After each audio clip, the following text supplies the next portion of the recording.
Walking is neat. La marche, c'est neat. Qu'est-ce que c'est que neat et de quoi est-ce que je suis en train de te parler? Alors, si tu as repris vraiment de l'exercice, par exemple 3 fois par semaine de manière assez intensive, et que tu ne vois pas de résultat sur ta ligne, eh bien, ce n'est peut-être pas à cause des exercices, peut-être que tu as sélectionné le bon programme, peut-être même que ta nutrition est correcte, mais c'est qu'il y a une pièce qui manque au puzzle, la marche. Avant de continuer, je te rappelle que si tu veux être sûr de ne rater aucune des vidéos que je publie toutes les semaines, tu peux cliquer sur la cloche ici et t'abonner à la chaîne. Et si cette vidéo te plaît, n'oublie pas, clique aussi sur j'aime. Maintenant, revenons-en à la marche. Comment est-ce que la marche pourrait être la pièce manquante du puzzle par rapport à des sessions d'exercice qui sont peut-être très intensives? La marche, c'est relativement doux, ce n'est pas quelque chose qui consomme beaucoup d'énergie. Le rythme du cœur ne monte pas forcément beaucoup. On peut se demander comment est-ce que ça peut contribuer vraiment à avoir une bonne composition corporelle.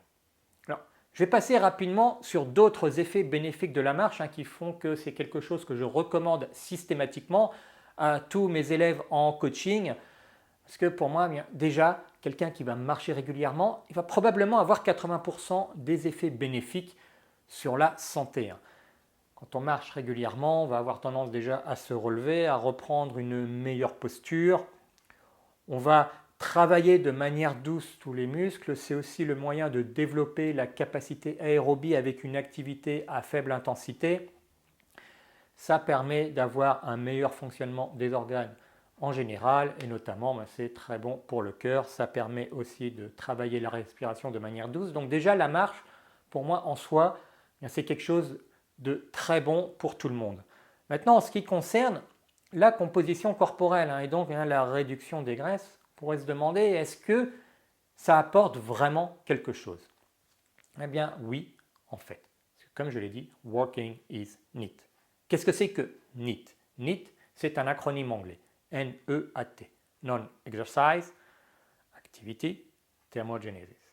Qu'est-ce que ça veut dire? Mais en fait, c'est la consommation d'énergie, on va traduire thermogenesis un peu différemment, mais c'est la consommation d'énergie due à des activités qui ne sont pas de l'exercice. En fait, on a une étude qui a été faite, alors il y a plusieurs études, mais il y en a une en particulier qui a été faite pour comparer des différents profils et la quantité d'énergie qu'ils consommaient en dehors de l'exercice. Donc ils avaient des capteurs qui permettaient de mesurer ça et on les suivait juste pendant une journée de travail normal. Eh bien, surprenamment, ou pas tellement en fait, les employés de bureau avaient une consommation très faible. La serveuse, dans l'étude, avait une très forte consommation. Et en fait, même si à chaque unité c'est très peu, le fait d'être debout, le fait de bouger toute la journée, même à très faible intensité, fait que la consommation d'énergie à la fin de la journée était assez conséquente. C'était aussi conséquent qu'une session d'exercice en elle-même. Maintenant, rajoutons ça à raison de 4 fois en plus par semaine, 5 fois par semaine, eh bien, c'est loin d'être négligeable. Et en fait, ça va même souvent être plus que ce qu'on aura consommé avec l'exercice. D'ailleurs, il y a certaines méthodes miracles, des régimes miracles qui ont été présentés au fil des années, qui présentaient différentes utilisations des aliments, beaucoup de protéines, beaucoup de ceci ou beaucoup de cela, fonctionnaient en général parce qu'ils rajoutaient un petit détail. Il faut marcher au moins 30 minutes par jour. Et j'aurais tendance à dire que c'est souvent ces 30 minutes par jour qui étaient le point clé de la plupart de ces régimes.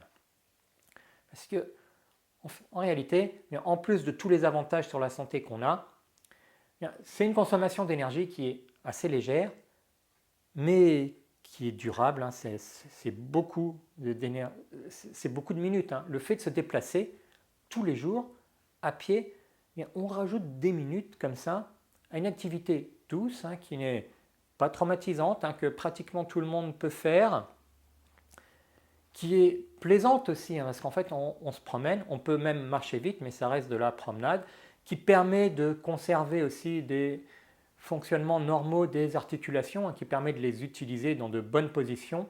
Et en plus, on va avoir cette consommation d'énergie qui va être profitable parce qu'on va continuer à utiliser nos systèmes énergétiques, on va continuer à générer potentiellement des mitochondries pour tout ce qui est des activités à longue durée. On va gagner en endurance fondamentale, surtout si on a l'habitude d'utiliser la marche comme moyen de locomotion et donc on va marcher un petit peu vite. Donc on va passer juste dans la zone idéale pour développer la capacité aérobie. Et en plus, on va consommer l'énergie. Alors consommer l'énergie pour consommer l'énergie en soi, ce n'est pas intéressant. Mais ce qu'il y a, c'est que si on est sédentaire toute la journée, on va manger parce que notre corps va avoir un certain niveau de faim et on va accumuler parce qu'on ne va jamais descendre en dessous d'un certain niveau de quantité de nourriture qu'on va consommer. La marche va permettre d'utiliser cette énergie pour que ce que nous consommons soit utilisé correctement. Et si jamais nous avons un besoin supplémentaire, eh bien de toute façon, nous aurons un petit peu plus faim et nous allons compenser juste ce qu'il faut. Le corps va se rééquilibrer comme il faut.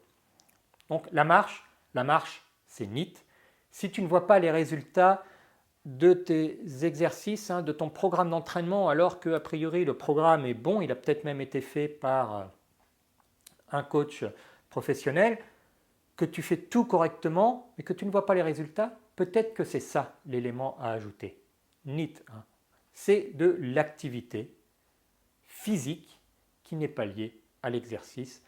Et donc, pense-y, commence à éliminer tout ce qui te force à ne pas avoir cette activité normale. Des petits déplacements, marche. Un escalator, prends l'escalier. Prends l'escalier jusqu'au premier étage si tu ne veux pas le prendre jusqu'en haut, ou au moins pour descendre.